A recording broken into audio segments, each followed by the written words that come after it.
Myler's psychological post-warfare relationships. It has been said that no man really knows what it's like to be in combat until he has seen death up close and heard the screams of the wounded, that once a soldier has experienced these sights, they can never really be the same again. They will carry the memories of the things they have seen and done until the day they die. It is therefore understandable why so many soldiers come back from war and find that everything is not right in their world anymore. Some never truly recover from their experiences, and some even take their own lives. But this is nothing compared to another problem which affected many returning soldiers. When they got back home, they discovered that all was not well in the land they once knew and loved, and for many, they would never know the reason why. In this episode, we are going to discuss Myler's psychological post-warfare relationships,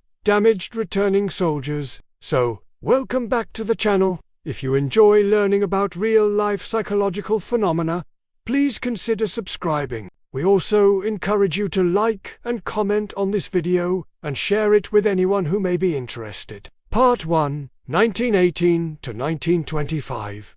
After the First World War, millions of men across Europe returned home to readjust to civilian life. This period following the First World War was a very difficult time for all of society. Men, women, parents, children, everyone felt the psychological impact of being involved in such a terrible and deadly conflict. Men returned home, having seen and done terrible things, many suffering from shell shock, or what we would call PTSD today. This term was uninvented until 1980. Women had kept the home fires burning and raised children on their own. Often without much male attention, their bodies had coped with rationing, shortage of resources, and high prices. They, too, had suffered with PTSD, and had developed ways of coping with a totally different set of problems. However, there was one other major factor that was important to note. When the war broke out, there was a massive drive for women to join the workforce to keep the wheels of industry turning. They took over factories and jobs that men had previously done. Women had to become economically independent and strong, running homes and businesses at the same time. Many women had found financial independence very empowering and did not want to give it up. Other women had worked hard during the war years to keep their country going and felt a sense of duty and patriotism. These women did not want to be at home raising children and being dependent on a husband. During the war, they were doing both. The idea of sitting at home waiting for one's husband to return from the front was not a pleasant one. Wives left alone with young children became lonely. They sought comfort wherever they could get it. And when men were scarce, they turned to the men available for love, sex, and excitement. Dangers on the home front, with bombings and deaths, made life less sure, and an attitude of live for today was present in the minds of many. By the time the war ended, the fabric of society was broken, and people looked forward to a better world. A world that would see the return of their men, a world that would bring economic security and a hope for a brighter future. But the men that returned from the battlefield of France and Germany, including those still fighting the Japanese in Burma, were to find all was not well at home. New children were present that were not there when they left. What had happened in their absence? Who were these children, and why did their wives behave like this? For many men, they found the answer lay in the actions of their wife during the war. Wives who had carried on with affairs during the war did not necessarily do so out of malice or any wish to break their marriage vows. They were simply tired of waiting and worried that their husbands might not return. Those who had lost faith in the military, in government, and in God could not cling to an ideal of fidelity. When every instinct was urging them to look out for themselves and their children, affairs had begun out of loneliness, desperation, and need, but had grown into full-blown relationships, and in some cases resulted in unplanned pregnancies.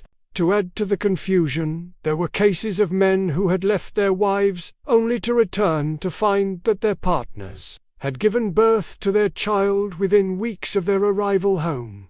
How could this be possible? They asked. Such men quickly learned that their wives had been visited by other men during their absence, not just one man, but several. On occasion, these men did not seem to mind sharing their wives, perhaps because they had come home to find that their wives had little interest in sex. Some women had found that their wartime lovers were more exciting than their soon-to-be returning husbands. War had changed them. They missed the freedom that war had given them to do what they wanted. They missed their lovers. Some had been unfaithful out of revenge. They felt that their husbands had abandoned them, and their duty was now to seek excitement and pleasure elsewhere. It is sad but true that some men came home to find that their sweethearts and wives had used the opportunity to make something of themselves, and had no intention of giving up their newfound freedom for a husband who was coming home from the trenches. For the men that had fought and survived the horrors of war, only to come home and be rejected by their wives, it was a bitter pill to swallow. To add to this, there were rumors, whispers, and gossip about what went on while the men were away. There were tales of great wealth acquired by selling black market goods, of hidden treasures left behind in occupied territories, of sudden inheritances and legacies received from relatives killed in action.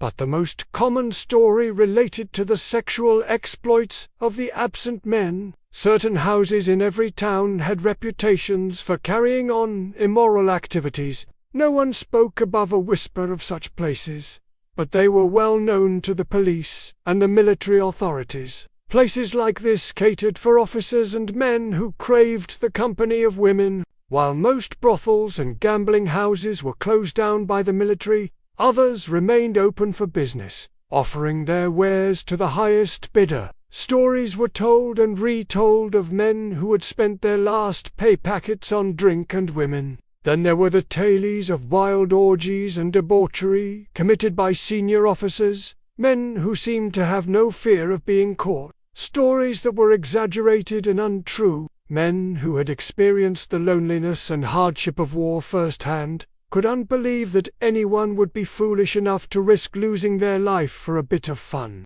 For them, the thought of anyone behaving recklessly was incomprehensible. For the returning soldier, his lot was a difficult one. He had to rebuild his life and possibly his relationship with his wife, accept a mysterious new birth and try and make things work. It sounds crazy today, but back then there was no easy way out. Divorce was expensive and not easily obtained, and even if successful, it could ruin a woman's reputation, making it difficult for her to find a new husband. A man could always marry another woman, but in doing so, he would be branded a coward, a deserter, and a traitor to his class and society. Part 2, 1945 to 1950. World War II saw a repeat of the Great War in many ways. Men were called away to fight against terrible odds. They experienced the trauma of seeing their friends die, of hearing the screams of the wounded, and of killing their fellow human beings. It was a strange mixture of feelings that confused even the strongest of men. The wives at home were struggling to cope. They were living in a world that was in turmoil. Food was still rationed and everyone lived in the hope that the war would end soon. Men were needed back at home. They were needed to help rebuild a shattered world. They were needed by their wives, who had waited patiently for their return. But many soldiers returned home only to find that their wives had found new partners. For some men, it was a shock. They could not understand why their wife would be unfaithful during the war. For others, it was not surprising. They knew their wives had taken lovers while they were away. Some soldiers returned to find that their wives had had affairs out of loneliness or necessity. Others had been told the truth before they returned home. Many men refused to believe the stories until they saw the evidence before their very eyes. a strange child in the house, and their wife's change of behavior. Life had been hard for many families during the war. Rations were low and supplies were often scarce. For many families, the arrival of a new baby meant that food was even harder to come by, and the strain on the mother was enormous. But for some mothers, the arrival of a new baby was not a burden, it was a blessing. They had found a new love during the war, and that love had resulted in a child. These women had not been unfaithful out of malice or any wish to hurt their husband. They had simply found love in a desperate time and had acted on impulse. For some soldiers, it was a devastating blow. They had fought and survived the horrors of war, only to return home and be rejected by their wives. They felt betrayed and angry, and many walked out of their homes and never returned. For others, it was a chance to start again. They had no love for their wives, and the thought of divorce was unthinkable. So they simply moved out and began a new life. Men were changing, and women were changing.